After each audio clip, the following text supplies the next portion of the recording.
تو اللہ کے محبوب صلی اللہ علیہ وسلم کو کائنات میں بھیج کر اللہ رب العزت نے ان کے ذریعے سے جو روشن تعلیمات ہمیں بھیجی ہیں، اور ان تعلیمات پر صبح قیامت تک ہمارے لیے عمل کرنا جو ضروری ہے اور ہمیں عمل کا مکلف کیا گیا ہے، اسی عمل پر لگے رہنے میں، اسی میں جٹے رہنے میں ہماری کامیابی ہے، اور اس کو چھوڑنے میں ہمارے لیے بربادی اور پریشانی، ہلاکت ہے۔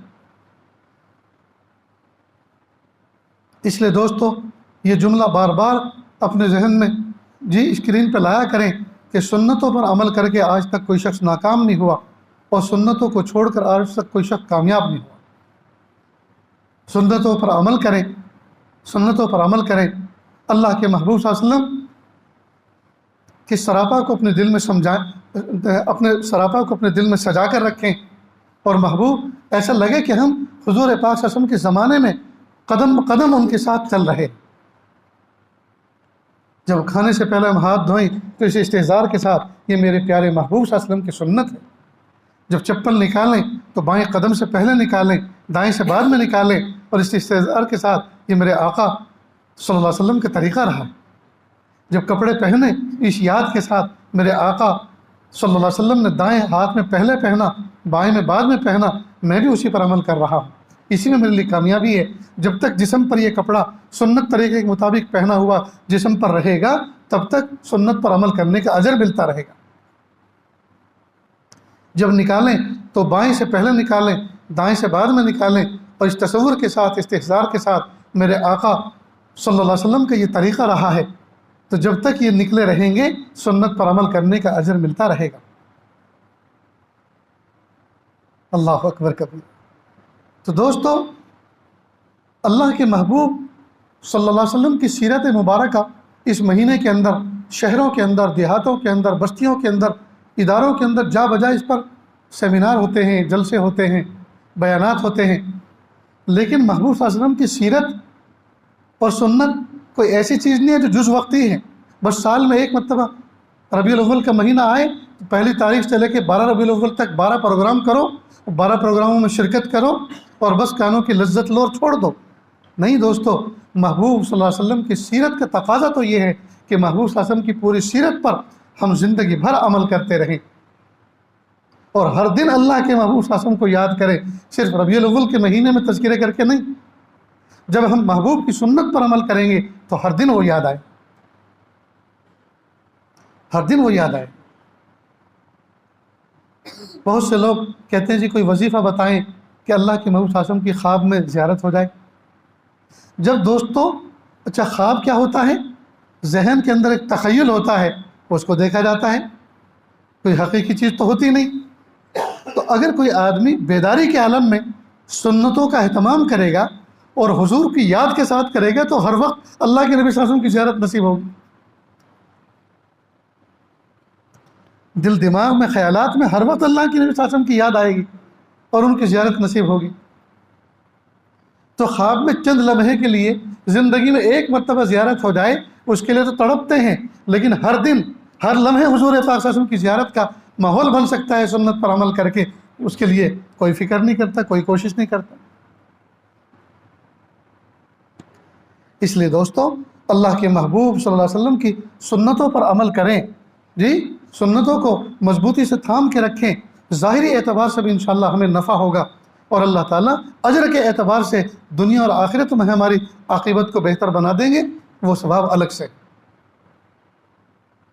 وہ ثواب الگ سے۔ تو کریں گے نا دوستو انشاءاللہ؟ ہم اپنے چھوٹے چھوٹے معصوم بچوں پر محنت کریں۔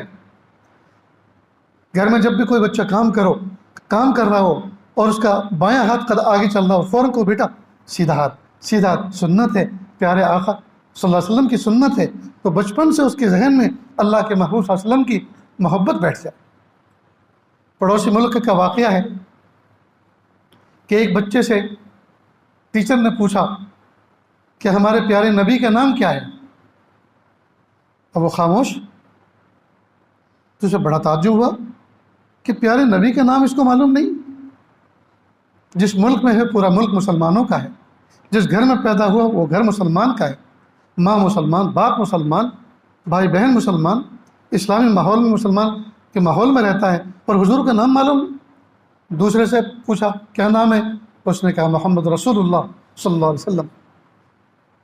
کہا کہ اب لو، اب وہ پھر نام نہیں لے رہا، تو اور زیادہ تعجب کہ اول تو اس کو معلوم نہیں تھا، اور جب دوسرے نے بتا دیا تو اس کو ریپیٹ نہیں کر رہا۔ تیسرے سے پوچھا کیا نام ہے؟ تو اس نے بھی بتا دیا۔ پھر کہا اب لو، اب بھی نہیں لے رہا۔ 2-4 بچوں سے پوچھا، جب اس نے نہیں بتایا تو وہ ٹیچر کھڑا ہوا اور اس کی شدید پٹائی کی۔ بچہ خوب رویا۔ اتنے میں گھنٹی بجی، ریسیس ہو گئی، سارے بچے کلاس روم سے باہر نکل گئے۔ تھوڑی دیر کے لیے 15-20 منٹ کے لیے انجوائے کر کے کھا پی کے پھر کلاس میں آئے۔ یہ بچہ واپس آیا۔ اب چونکہ کافی دیر سے رویا بھی تھا، مار پڑی تھی، تو اس ٹیچر کے دل میں، استاد کے دل میں ترحم کا جذبہ پیدا ہوا۔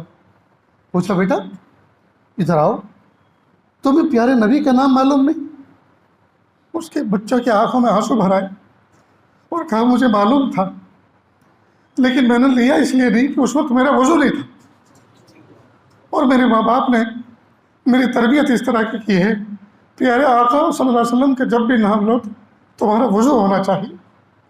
اب چونکہ میں وضو کر کے آیا ہوں ریسیس میں، اب مجھ سے پوچھیے تو میں آپ کو بتاتا ہوں میرے آقا صلی اللہ علیہ وسلم کا نام یہ تھا، ان کے باپ کا نام یہ تھا، ان کی ماں کا نام یہ تھا۔ میرے بھائیوں، جب ہم اپنے بچوں کی اس طرح کی تربیت کریں گے، جب ہم اس طرح کی تربیت کریں گے، ہمارے بچے بہترین نمونہ بنیں گے، دنیا میں بھی ہمارے لیے آنکھوں کی ٹھنڈک بنیں گے اور آخرت میں بھی ہمارے نجات کا باعث بنیں گے۔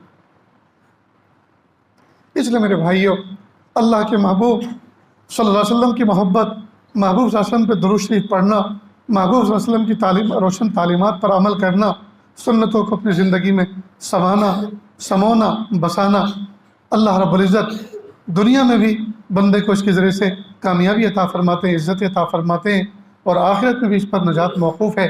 دوستو کوشش کریں کہ اللہ کے محبوب صلی اللہ علیہ وسلم کی ایک ایک سنت پر ہم ٹوٹ کر عمل کرنے والے بنیں۔ آج کل لوگ مال میں جا کے خریدنا پسند کرتے ہیں کہ وہاں برانڈڈ چیزیں ملتی ہیں۔ جب بھی کوئی آدمی کوئی فوڈ پیکٹ خریدتا ہے تو دیکھتا ہے کہ اس پہ فلاں مارکا ہے کہ نہیں ہے، جب بھی کوئی چیز دیکھتا ہے تو دیکھتا ہے کہ اس پہ ISI کا مارکا ہے کہ نہیں ہے، اس پر جو ہے کمپنی کا ٹریڈ مارک ہے کہ نہیں ہے جی۔ اور ہر آدمی کوشش بات کی کرتا ہے کہ جب میں گاڑی کمائی کے پیسے خرچ کرتا ہوں تو کوئی چیز لوکل میرے ہاتھ میں نہ آ جائے۔ دوستو ہمارے اعمال قیامت کے دن تولے جائیں گے، پرکھے جائیں گے، اور دیکھا جائے گا کہ اس پہ سنت کا اسٹیمپ ہے کہ نہیں، سنتوں کے مطابق یہ اعمال کیے ہیں کہ نہیں۔ اس لیے دوستو آج سے عہد کر لو کہ انشاءاللہ اللہ کے محبوب صلی اللہ علیہ وسلم کی کسی سنت کو نہیں چھوڑیں گے۔ کھانے سے پہلے ہاتھ دھوئیں گے، کھانے کے بعد ہاتھ دھوئیں گے، کھانے سے پہلے ہاتھ دھونے کے بعد ہم اپنے ہاتھوں کو کسی کپڑے سے پوچھیں گے نہیں، اس لیے کہ جب کسی سوکھے کپڑے سے ہم اپنے ہاتھوں کو پوچھیں گے تو بات تو وہی ہوئی کہ دھوئے تو اس لیے تھے تاکہ بیکٹیریا ہاتھ پہ جو لگے ہوئے تھے وہ صاف ہو جائیں، کل ہو جائیں جی، دھل جائیں۔ اب جب آپ نے کسی خشک کپڑے سے اس کو دوبارہ ہاتھ کو پوچھ لیا تو اس خشک کپڑے پر جو بیکٹیریا بیٹھے ہوئے تھے وہ پھر ہاتھ پہ لگ گئے، تو فائدہ کیا ہوا؟ تو سنت یہ ہے ہاتھ دھونے کے بعد اب کسی کپڑے سے تولیے سے پوچھو نا، بس وہیں جھٹک کر جھاڑ کر اب جو آپ کھانے کے لیے بیٹھ جاؤ، اور جب کھا چکو تو کھانے کے بعد اب پھر سے ہاتھ دھو، اور ہاتھ دھونے کے بعد اب تولیے سے صاف کرنا سنت، تولیے سے صاف کرنا سنت ہے۔ ناخنوں کے اندر ہزاروں بیکٹیریا موجود ہوتے ہیں، جب ہم صاف کریں گے، دھوئیں گے، تبھی تو یہ صاف ہوں گے۔ جب ہم ان ناخنوں کو ہر ہفتے سنت طریقے کے مطابق کاٹیں گے جی، تبھی تو ہم بیکٹیریا کی کالونیز ختم کریں گے۔ اب بتائیے، ناخن ہر ہفتے کاٹنا یہ سنت ہے، اس میں کس کا نفع ہے؟ میرا اور آپ کا نفع ہے۔ جب ہمارے ناخن زیرو ہو جائیں گے، بیکٹیریا کے ٹھہرنے کی جو کالونی ہے وہ ختم ہو جائیں گی۔ جب ہم ہاتھ صاف کریں گے، ہاتھ پاک کریں گے، کھانا کھائیں گے، کھانے کے بعد ہاتھ دھوئیں گے جی، یہی ناخن جب صاف ستھرے ہوں گے تو اللہ تعالیٰ ہمیں بہت ساری بیماریوں سے محفوظ فرمائیں۔ ورنہ کئی مرتبہ آدمی ناخن بھی بڑھا کے رکھتا ہے، کھانے سے پہلے اور کھانے کے بعد کی سنتوں پہ عمل نہیں کرتا، جسم کے اوپر گرمی دانے ہیں، پھوڑے پھنسی ہیں، جب اس طرح سے کھجلاتا ہے ناخنوں کے ذریعے سے وہ پھوڑے پھنسی پھوٹتی ہیں، اور وہی ناخنوں کے نیچے اس کا پیپ اور مواد جمع ہوتا ہے، نہ جانے اس میں کیسے کیسے زہریلے مادے موجود ہیں، اور بغیر سنت پر عمل کیے ہوئے انہی ہاتھوں سے کھانا شروع کرتا ہے، وہ بیکٹیریا ہمارے جسم میں پہنچتے ہیں اور پتہ نہیں کیسی کیسی مہلک بیماریوں کا سبب بنتے ہیں۔ تو آقا صلی اللہ علیہ وسلم کی کتنی پیاری پیاری سنتیں ہیں دوستو۔ عام طور پر دیکھا جا رہا ہے ماں بہنیں اور نوجوان بچے ہاتھوں کے ناخن بڑھانے کا معمول بنا رکھا ہے، ہاتھوں کے ناخن بڑھاتے ہیں۔ اب پتہ نہیں وہ استنجے میں کس طرح سے استنجے سے فارغ ہوتے ہوں گے، اور کس طرح سے استنجا خانے سے جب باہر نکلے ہیں تو استنجا خانہ وہ انگلیوں کے پوروں کے اندر اور ناخنوں کے نیچے جو گندگی آئی ہے، پتہ نہیں وہ کس صابن سے اور کس طرف سے اس کو صاف کرتے ہوں۔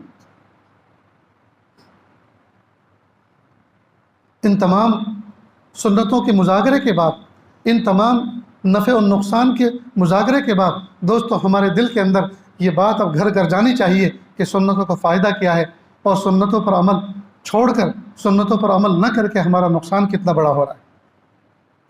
اللہ تعالیٰ سے دعا ہے اللہ رب العزت ہم سب کو ایسا بنا دے کہ ہم اللہ کو پسند آ جائیں۔